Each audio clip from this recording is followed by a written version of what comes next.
الحمد للہ رب العالمین والصلاة والسلام علی سید المرسلین اما بعد فاعوذ باللہ من الشیطان الرجیم بسم اللہ الرحمن الرحیم الحمد للہ عز وجل۔ سوال جواب کی روشنی میں شرعی احکام، اہم مسائل و احکام کے بیان کا سلسلہ جاری ہے۔ اس کے 42 سلسلے ہو چکے ہیں، جس میں تقریباً 500 سوالات کے جوابات دیے جا چکے ہیں۔ آج سلسلہ نمبر 43 ہے۔ پہلا سوال یہ کیا گیا، لحن جلی پر مشتمل تلاوت قرآن کریم سننا کیسا؟ بعض علماء اور بعض مفتیان کرام بسا اوقات وہ جن مساجد میں امام کے طور پر مقرر ہوتے ہیں تو وہ کسی اور کے پیچھے نماز نہیں پڑھتے، یا ان کا کہنا یہ ہوتا ہے کہ اس کے پیچھے میری نماز نہیں ہوتی اس لیے میں اس کے پیچھے نماز نہیں پڑھتا۔ تو یہ کیا طریقہ اور یہ کیا کانسیپٹ نظریہ ہے، اس اعتبار سے کچھ ضروری وضاحت آپ کے پیش خدمت۔ اولا یاد رکھیے کہ لحن کہتے ہیں غلطی کو، اس کی دو قسمیں ہیں، اور تلاوت قرآن کریم کے اعتبار سے ایک لحن خفی ہے اور ایک لحن جلی ہے۔ جو لحن خفی ہے یعنی معمولی غلطی، چھوٹی غلطی کہ جس کی وجہ سے نماز ہو جاتی ہے لیکن وہ مکروہ رہتی ہے، جبکہ جو دوسری غلطی ہے لحن جلی، بڑی غلطی ہے، اس کی وجہ سے نماز فاسد ہو جاتی ہے، نماز نہیں ہوتی، نماز کو دوبارہ پڑھنا پڑتا ہے۔ جو نماز پڑھائے گا اس کی بھی نماز نہیں ہوگی، جو اس کے پیچھے نماز پڑھیں گے لحن جلی کرنے والے کی، اس کے پیچھے جو نماز پڑھیں گے ان کی بھی نماز نہیں ہوگی۔ یہ ہوتی کیا ہے؟ مثال کے طور پر قرآن کریم کے اندر اگر کوئی شخص زبر کو زیر سے بدل دیتا ہے اور معنی تبدیل ہو جاتے ہیں، یا حرف کو حرف سے بدل دیتا ہے، جیسے پڑھنا ہا تھا لیکن اس نے پڑھ دیا ہا، یا اس نے پڑھنا الف تھا لیکن اس کو بغیر کھینچے اس نے ویسے ہی بغیر الف کے پڑھ دیا، تو یہ بڑی غلطی ہے کہ جس میں باقاعدہ معنی بدل جاتے ہیں۔ یہ غلطی لحن جلی کہلاتی ہے، اور ایسی غلطی کرنا نماز کو توڑ دیتا ہے، اور اگر کوئی ایسی تلاوت کرتا ہو تو اس کے پیچھے نماز بھی نہیں ہوگی۔ تو جو لوگ لحن جلی کی وجہ سے کسی کے پیچھے نماز نہیں پڑھتے، کیونکہ بسا اوقات وہ لوگ کہ جنہیں خود پتہ بھی نہیں ہوتا کہ یہ لحن جلی کرتا ہے یعنی بڑی غلطی کرتا ہے، تو جن کو پتہ نہیں ہوتا بھائی بنا علماء اس بات کی تو اجازت رخصت دیتے ہیں کہ چونکہ جو پڑھ رہا ہے اس کو بھی نہیں پتہ، جو اس کے پیچھے پڑھ رہے ہیں ان کو بھی نہیں پتہ، تو وہ ایک جیسے ہوئے، اور اس وجہ سے ان کی ایک حالت ہونے کی وجہ سے رخصتاً کہ نماز پڑھ لے، وہ پڑھا دے، اس کے پیچھے نماز ہو جائے۔ لیکن جس شخص کو معلوم ہوگا پھر اس کے پیچھے، اس لحن جلی کرنے والے کے پیچھے اس کی نماز نہیں ہوگی۔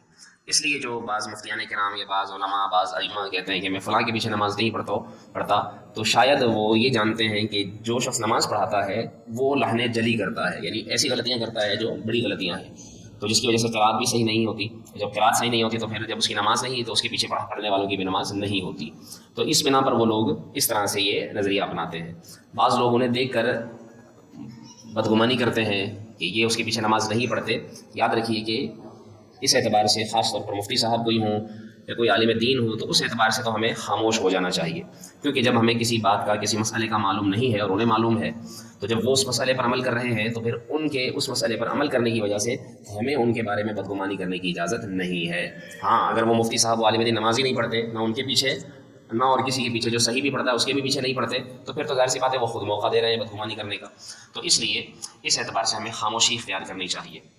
اور جس طرح لحن جلی کرنا یہ نماز کو فاسد کر دیتا ہے، جسے اس کے پیچھے نماز پڑھنے والے کی نماز نہیں ہوتی، ایسے ہی ایسی تلاوت کو سننا بھی جائز نہیں ہے۔ علماء نے لکھا کہ لحن جلی والی تلاوت کو سننا حرام ہے، اس کے اندر شامل ہونا جس کو معلوم ہو اس کے لیے حلال ہی نہیں۔ تو جب مسئلہ شرعی یہ ہے تو ظاہر سی بات ہے کہ پھر لحن جلی کرنے والے کے پیچھے کیسے وہ مسئلہ جاننے والا شامل ہوگا؟ اس کے لیے شرعی حکم یہ ہے کہ اگر اس کو کوئی ایسی جگہ میسر آتی ہے کہ جہاں درست قرآن پڑھا جاتا ہو تو پھر وہ اس کے پیچھے جماعت میں شامل ہو، وگرنہ پھر وہ اپنی نماز بغیر جماعت کے ادا کرے گا۔ لحن جلی کی مثالیں بھی کچھ عرض کر دیتا ہوں۔ جیسے کوئی پڑھتا ہے قل هو اللہ احد، اب یہ بظاہر آپ کے نزدیک صحیح ہے قل هو اللہ احد، لیکن یہ کل جو عربی جانتے ہیں چھوٹے کاف ڈنڈے والے کاف کے ساتھ، یہ کل اس کا معنی بن جاتا ہے کھا، تو کھا، تم کھاؤ، حالانکہ قرآن میں یہ لفظ یوں نہیں بلکہ ہے قل،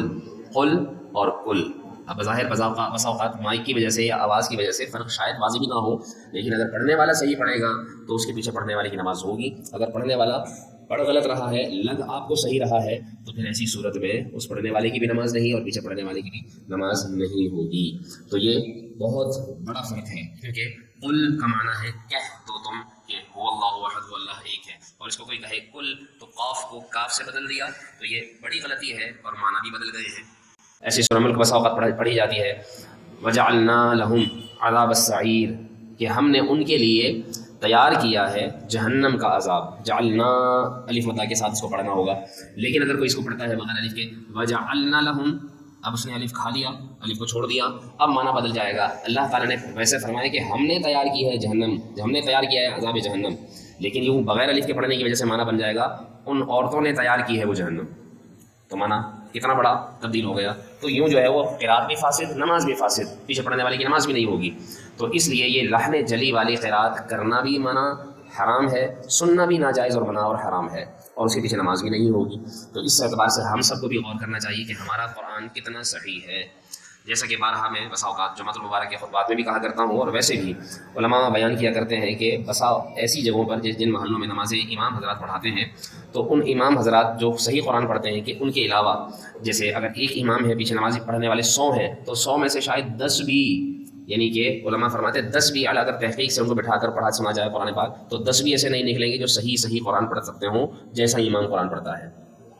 تو یہ بہت بڑی خامی ہے۔ تو یوں ہمیں اپنی بھی اصلاح کرنی چاہیے، اور ہمیں اپنی اصلاح پر توجہ زیادہ دینی چاہیے۔ ہم دوسروں کی نمازوں پر، دوسروں کی قرات پر یا دوسروں کے طرز پر ہم زیادہ نظر رکھتے ہیں۔ یہ میں اپنے سمیت سبھی کی اصلاح کی نیت سے عرض کر رہا ہوں۔ میں اللہ نہ کرے کہ میرے ذہن میں کوئی شخص یا کوئی فرد پوائنٹ آؤٹ نہیں ہے کہ میں اس کو ذہن میں رکھ کر کہوں۔ یہ ایک اصلاح کی بات ہے، ہمیں چاہیے کہ ہم اپنی اصلاح پر زیادہ توجہ دیں، ہم اپنا قرآن صحیح کر لیں، ہم اپنی نماز درست کر لیں، تو انشاءاللہ تعالیٰ پھر جب اپنی اصلاح کر لیں گے تو اللہ تعالیٰ ہمیں ایسی توفیق دے گا کہ ہم دوسروں کی اصلاح کے بھی ذریعہ بنیں گے انشاءاللہ۔ ایک اور سوال یہ کیا گیا، کان میں یوں انگلی ڈالنا، دونوں انگلی ڈال کر۔ بعض علماء روایت بیان کرتے ہیں کہ جو ایک آواز آتی ہے تو وہ آواز نہر کوثر، آب کوثر کی آواز ہے، تو کیا یہ صحیح ہے؟ اس کے جواب میں علماء لکھتے ہیں جی ہاں، فیض القدیر ایک کتاب ہے، فقہ کی بہت بڑی کتاب ہے، اس کی جلد صفحہ نمبر 327 جلد نمبر 1 میں لکھا ہے، روایت ہے کہ اگر تم نہر کوثر، آب کوثر کی آواز سننا چاہو تو تم اپنے کانوں میں انگلیاں داخل کرو، تو تمہیں جو آواز آئے گی وہ ویسی ہوگی جیسی نہر کوثر کی ہوگی، وہی آواز تو نہیں ہوگی، ویسی ہوگی۔ تو یہ کتاب کے حوالے سے علماء نے روایت بیان کی ہے، تو یہ مسئلہ بھی درست ہے۔ ویڈیوز دیکھنے پر منافع ملنا، اجرت لینا، کمائی کرنا کیسا؟ بعض ایسی ویب سائٹس ہیں، بعض ایسے لوگ ہیں جو انٹرنیٹ کے ذریعے آن لائن اس طرح کا کام کرتے ہیں کہ وہ پہلے پیسے لیتے ہیں کچھ، اور پھر اکاؤنٹ بنواتے ہیں، لاگ ان کرواتے ہیں، اس کے بعد پھر وہ جتنے ہم پیسے دیں گے، 500 دیں گے تو روزانہ 2 ویڈیو بھیجیں گے، 1000 دیں گے تو روزانہ 4 ویڈیو بھیجیں گے، اس طرح سے جتنے پیسے زیادہ جمع کرائیں گے وہ اتنی ویڈیوز بھیجیں گے، اور اتنی ویڈیوز دیکھنے پر ان کی شرح کے اعتبار سے ان کی جو ایک قانون اصول ہو، جتنا طے ہو کہ بھائی اتنی ویڈیو اتنے دیر کی ہوگی، مثال کے طور پر 50 منٹ کی ہوگی تو ہر منٹ کے اوپر 1 روپیہ، تو 50 روپے ملیں گے، تو یوں جتنی ویڈیو دیکھیں گے تو اتنے پیسے ملیں گے۔ تو اس طرح کی کمائی کرنا کیسا ہے؟ علماء نے لکھا ہے کہ یہ ایسی کمائی ناجائز ہے، کیونکہ اس طرح کی ویڈیوز جو دکھائی جاتی ہے اور اس پر منافع دیا جاتا ہے وہ دراصل کسی کو دھوکہ دینے کی نیت سے کیا جاتا ہے۔ وہ اس لیے کہ کچھ ایسی ویب سائٹس ہوتی ہیں کہ جن پر پھر ان ویڈیوز کی ریٹنگ شو کی جاتی ہے کہ جی اس ویڈیو کو اتنے لوگوں نے دیکھا اور اتنے دیکھنے والے اتنی دیر تک دیکھتے ہیں، تو پھر وہ کمپنیز ان ویڈیوز پر پھر اپنے اشتہار چلواتی ہیں، اور اس پر پھر وہ ویڈیوز دکھانے والے بھرکم منافع لیتے ہیں ان کمپنیز سے، اور پھر جو اشتہار وہ دکھاتے ہیں اس کے ضمن میں ان ویڈیوز پر وہ اشتہار سراسر خیر شرعی ہوتے ہیں، عورتوں پر، میوزک پر مشتمل ہوتے ہیں، تو جس کی وجہ سے پھر یہ گناہ کا ایک سلسلہ بڑھتا ہے۔ تو اس لیے علماء فرماتے ہیں کہ یہ چونکہ منفعت مقصودہ بھی نہیں ہے، کہ کوئی ایسا اجارہ نہیں کیا جا رہا کہ جس میں جو کام دراصل مقصود ہو وہ مقصود نہیں، فقط جو ہے وہ دھوکہ دینے کی نیت سے ریٹنگ بڑھانا مقصود ہے، تو اس وجہ سے ایسی کمائی کرنا ناجائز ہے۔ ایک شخص کہتا ہے کہ میں اگر کسی کے ساتھ کاروبار کرنا چاہوں،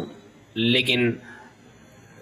طے یہ ہوتا ہے کہ نفع بھی برابر ہوگا، نقصان بھی برابر ہوگا، لیکن پیسے سارے میرے ہیں، صرف اس شخص نے کام کرنا ہے،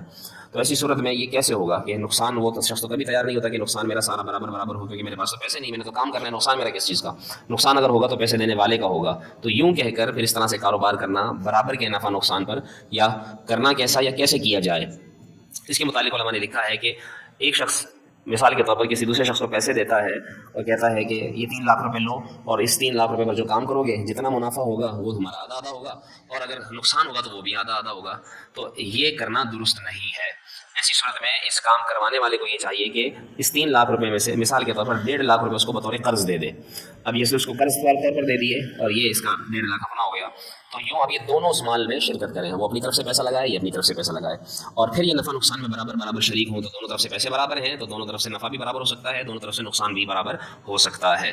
ایسی صورت میں یہ کام شرکت کرنا جائز ہوگا. لیکن یوں کہ طے کر لینا کہ پیسہ اس کا کچھ بھی نہ ہو اور پھر وہ کام پورا کرے اور پھر اس کا نفع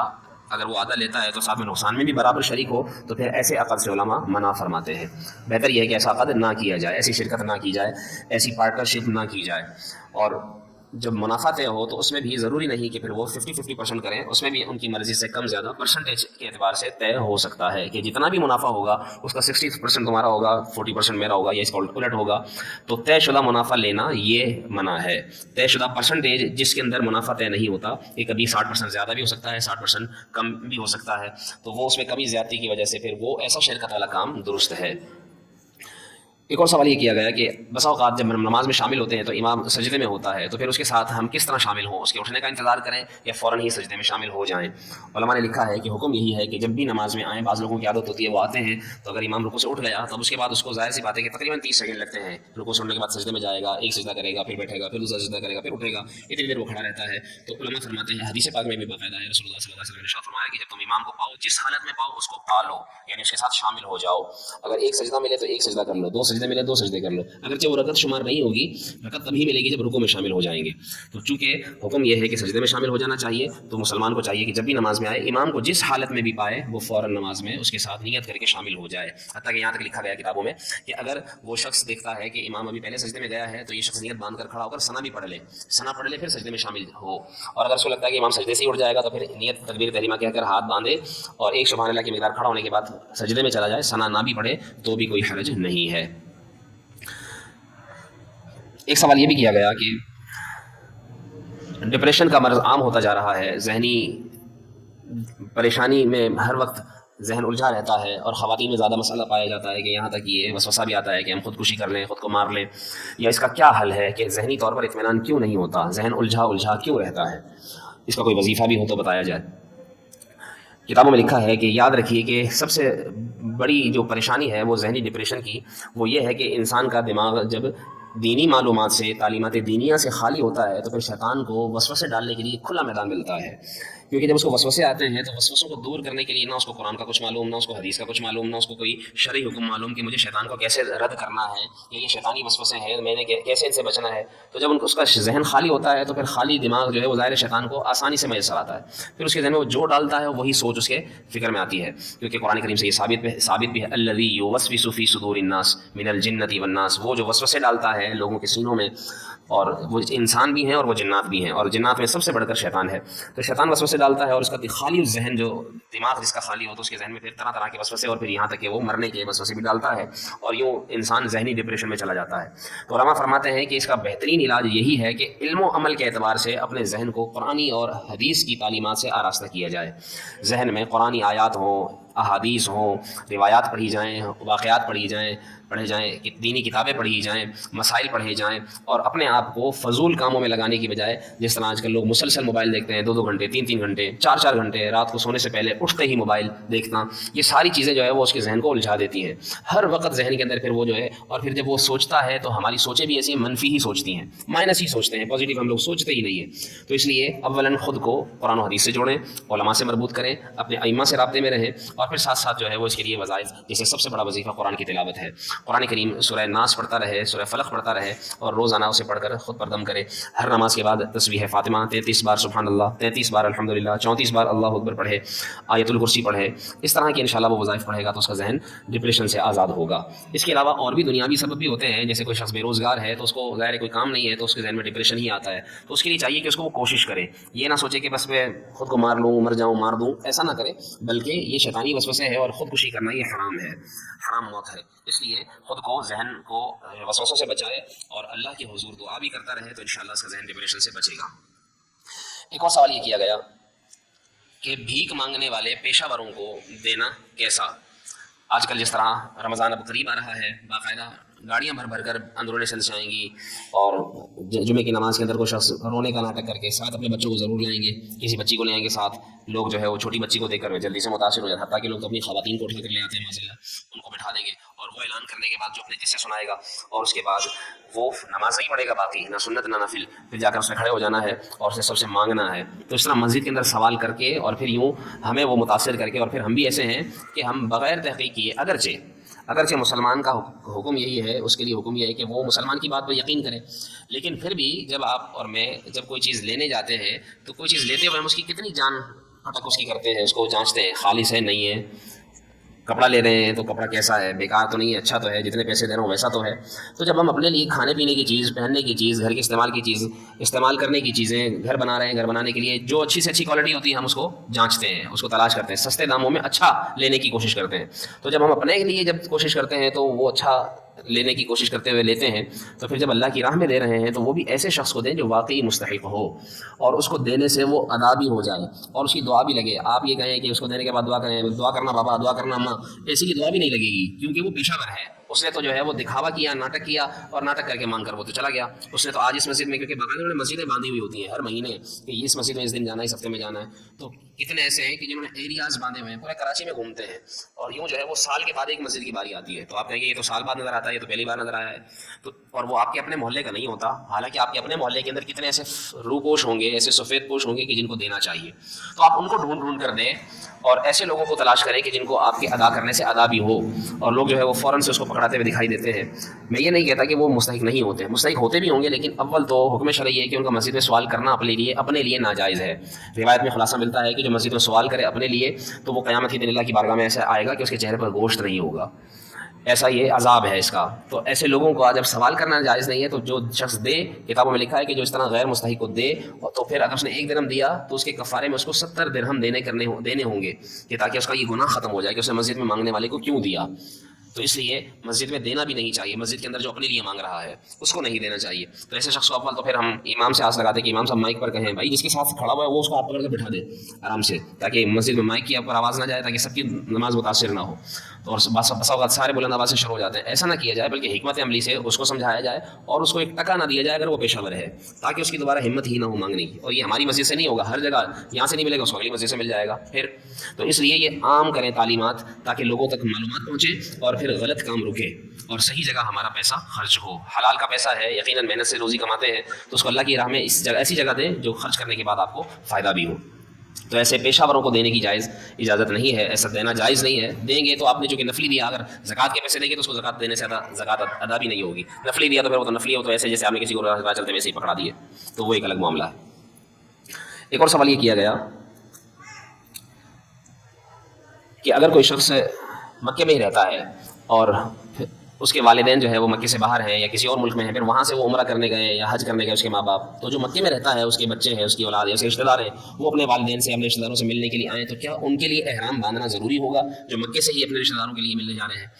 علماء اس کے جواب میں بتاتے ہیں کہ 3 طرح کے لوگ ہوتے ہیں دراصل۔ ایک شخص وہ ہوتا ہے کہ جو حدود حرم سے، کیونکہ مکے کی مسجد حرم کی ایک حدود ہے، پھر اس حدود سے آگے میقات بھی ہیں، 5 میقات بیان کیے ہیں کہ جن سے بغیر احرام کے گزرنا جائز نہیں ہے، وہاں سے جو بھی گزرے گا احرام باندھ کر جائے گا۔ تو ایسا شخص جو میقات سے باہر سے آتا ہے، ایسا شخص میقاتی کہلاتا ہے، اور اسے آفاقی بھی کہتے ہیں۔ اور دوسرا شخص وہ ہوتا ہے کہ جو میقات سے اندر اور حدود حرم سے باہر ہوتا ہے، تو جو حدود حرم سے باہر ہے تو وہ حلی کہلاتا ہے۔ اور تیسرا شخص وہ ہوتا ہے جو وہیں پر یعنی مکے کی حدود کے اندر رہتا ہے،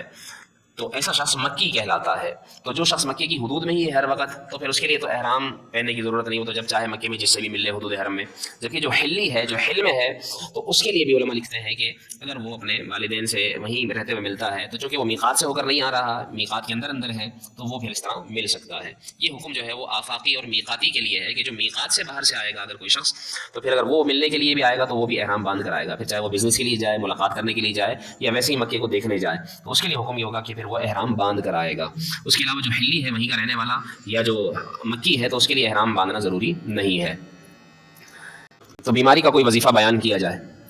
علماء لکھتے ہیں کہ ویسے تو بیماریاں یقیناً اس کے دنیاوی مسائل سب اسباب بھی ہوتے ہیں اور روحانی اسباب بھی ہوتے ہیں، لیکن اگر قرآن کے اعتبار سے شفا کے طور پر پوچھا جائے تو اول آخر 3 بار درود شریف پڑھ کر 7 مرتبہ سورہ فاتحہ شریف الحمدللہ رب العالمین پوری پڑھ کر صحیح درست پڑھ کر تلفظ کے ساتھ پانی پر دم کر کے، جو شخص جس بیماری میں مبتلا ہے شفا کی نیت سے یقین ہوگا اگر اس کو، تو پانی پر دم کر کے پیے. جاء الحق وزهق الباطل ان الباطل كان زهوقا وننزل من القرآن ما هو شفاء ورحمۃ للمؤمنین، کہ ہم نے قرآن نازل کیا ہے جو شفا ہے مومنین کے لیے. تو اللہ نے جب اسے شفا قرار دے دیا ہے قرآن کو، تو قرآن پڑھے گا اس سے بھی شفا ملے گی. قرآن پڑھ کر جو پھونک جو قرآن کے الفاظ سے برکت والی ہو جائے گی وہ پانی پر لگے گی، پھر وہ پانی پیئیں گے اور وہ پانی جسم میں اثر کرے گا، پہنچے گا، تو انشاءاللہ اس سے بھی شفا ملے گی. تو اس طرح سے جو ہے وہ قرآن کریم کو شفا کے لیے بھی آپ پڑھ کر پانی استعمال کر سکتے ہیں. سوال یہ ہے کہ نماز کے دوران داڑھی سے کھیلنا، بسا اوقات یوں کر رہے ہوتے ہیں، یوں کر رہے ہوتے ہیں، کپڑوں سے کھیلنا یا کھجانا بار بار، یا امامہ درست کرنا، ٹوپی درست کرنا وغیرہ وغیرہ، تو یہ کرنا کیسا؟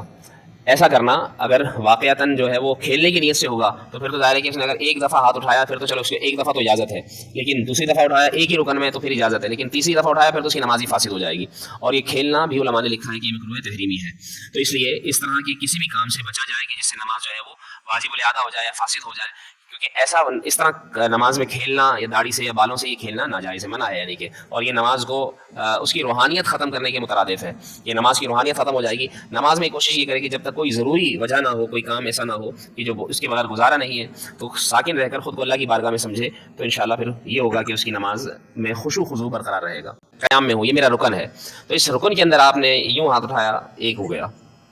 پھر دوبارہ ہاتھ اٹھایا یوں کر لیا دو ہو گئے. اب اگر میں نے اسی قیام کے اندر تیسری دفعہ جیسے ہی ہاتھ ہٹاؤں گا تو نماز فاسد ہو جائے گی. اب نماز کو دوبارہ پڑھنا پڑے گا. تو بعض لوگ کر رہے ہوتے ہیں اس طرح، وہ ہاتھ بھی سیدھے کر رہے ہیں، جیب بھی سیدھی کر رہے ہیں، موبائل بھی سیدھا کر رہے ہیں وغیرہ وغیرہ. تو اس طرح جو ہے وہ ایک رکن میں 2 کی اجازت ہے، بس ایک ہی رکن میں. جیسے قیام میں سے میں تیار میں بیٹھے تو اس میں پھر 2 مرتبہ. پرفیوم یا باڈی اسپرے لگانا کیسا ہے؟ جائز ہے. علماء نے لکھا ہے کہ پرفیوم اور باڈی اسپرے کے استعمال کی اجازت ہے. اب علماء اس میں الکوہل کی رخصت دیتے ہیں کہ اگر اولاً تو اس میں الکوہل ہے تو وہ اس کی نئی تحقیق جو ہے کہ الکوہل اڑ جاتا ہے. جب وہ اڑ جاتا ہے تو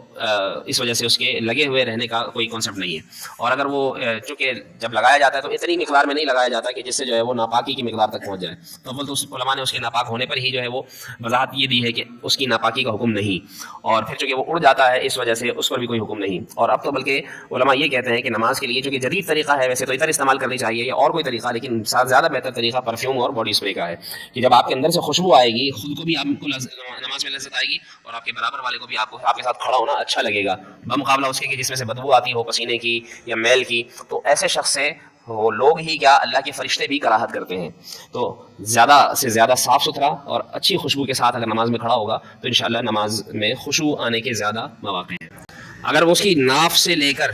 ناف کے احاطے میں پوری اس کی اگر اتنا حصہ کمر کا کھلتا ہے تو اس کی تو اپنی نماز ٹوٹ جاتی ہے، لیکن پیچھے نماز پڑھنے والی کی نماز نہیں ٹوٹتی، نماز تو ہو جاتی ہے لیکن اس کے لیے کراہت ہے. تو لوگوں کو چاہیے کہ وہ جب اس طرح کی پینٹ وغیرہ پہن کر آئیں تو پینٹ جو ہے وہ شرٹ پینٹ کے اندر ہو اور ستر چھپا رہے، کم از کم اس کا ستر نہ کھلے، کیونکہ اگر اتنی کمر کھل گئی کہ پینٹ بھی بسا اوقات نیچے ہو جاتی ہے تھوڑی سی کھینچنے کی وجہ سے اور شرٹ بھی اوپر ہو جاتی ہے، تو ایسا ہونے کی وجہ سے پچھلا حصہ جو ہے بسا اوقات کھل جاتا ہے. اور یہ حصہ ناف کے گھیرے میں جو حصہ آتا ہے وہ ستر ہے، فرض ہے وہ، اور وہ اگر چوتھا حصہ کھل گیا تو پھر نماز ٹوٹ جائے گی. اپنے کاروبار کی ویڈیوز جو ہے وہ نیٹ پر ڈالنا اس کو پروموٹ کرنے کے لیے جائز ہے. اس میں کوئی شرعی، جبکہ وہ کوئی غیر شرعی کام نہ کرتا ہو، جیسے اس میں میوزک نہ ڈالتا ہو، غیر بے پردہ عورتوں کو نہ لاتا ہو، جو پروڈکٹ ہے وہ دکھائے اور اس پہ جو صحیح کام ہے وہ کرے شریعت کے اندر، تو وہ اس کا کرنا جائز ہے اس کو پروموٹ کروانے کے لیے. تو آج کل تو پروموٹ کروایا جاتا ہے، باقاعدہ پیسے دے کر پروموٹ کروایا جاتا ہے، تو یہ بھی صحیح ہے، یہ بھی جائز ہے. ان کر کے پڑھنی چاہیے شرٹ، ضروری نہیں ہے کہ آپ نکالیں، اندر کر کے پڑھیں، لیکن بہتر تو یہی کہ کمی شلوار استعمال کریں تاکہ پردے کی اچھی طرح سے حفاظت ہو. کیونکہ اگر شرٹ اندر کر لیتے ہیں تو ظاہر سی بات ہے پینٹ تو چپکی ہوئی ہوتی ہے، تو انسان جب سجدے میں جاتا ہے تو آپ خود سوچیں کہ کولے اس کے واضح یعنی کہ اوپر اٹھتے ہیں، تو وہ اب تو کوئی اس کو عیب نہیں سمجھا جاتا، اس میں اگر سے کوئی کباہت نہیں سمجھی جاتی، لیکن بہرحال پھر بھی ایک زیادہ پردہ اس میں ہے کہ کمی شلوار استعمال کی جائے. جائز ہے، بہرحال پہن سکتے ہیں، پہن کر نماز پڑھ سکتے ہیں. قبر میں عہد نامہ رکھنا کیسا؟ علماء لکھتے ہیں اس حوالے سے کہ قبر کے اندر عہد نامہ یا شجرہ قادریہ وغیرہ یا اس طرح کے تبرکات، جیسے آپ صلی اللہ علیہ وسلم کا منہ مبارک یا کسی بزرگ کے کوئی اچھے استعمال کی ہوئی چیزیں، تو وہ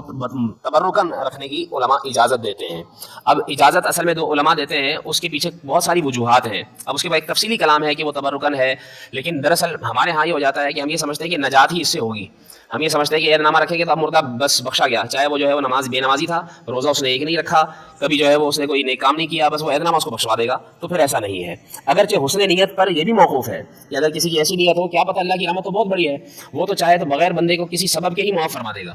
اس کی نیت کی وجہ سے۔ لیکن ہمارا اصل میں عوام کا حال یہ ہے کہ ہم تو یہ سمجھتے ہیں کہ یہ ایک نے رکھا تو دوسرا بھی رکھے گا، پھر تیسرا بھی رکھے گا، پھر اس کے ساتھ پورا قرآن رکھنا شروع کر دیں گے لوگ عہد نامے کی جگہ۔ بھائی عہد نامے سب سے افضل تو قرآن پاک ہے، پھر قرآن پاک بھی رکھ دیں کیا؟ تو اس طرح یہ معاملہ بڑھتا چلا جائے گا۔ تو اس لیے مجھ سے اگر کوئی پوچھتا ہے تو میں یہ کہا کرتا ہوں کہ ایسا کچھ نہ رکھیں، کہ سیدھا سیدھا مردے کو دفنایا جائے بس، اور پھر اس کے اعمال اس کے کام آئیں،